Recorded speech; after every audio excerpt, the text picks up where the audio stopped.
Road கண்டிஷனை பாரு எப்படி இருக்குன்னு பாருங்க. பல வருஷம் அப்படி தான் கிடக்கு. ஆமாம், ரொம்ப வருஷமாக அப்படி தான் கிடக்கு.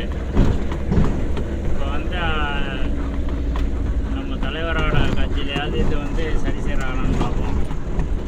ரொம்ப வருஷமாக ரொம்ப மோசமாக இருக்குது. வண்டியே ஓட்ட முடியலை, கஷ்டமாக இருக்குது.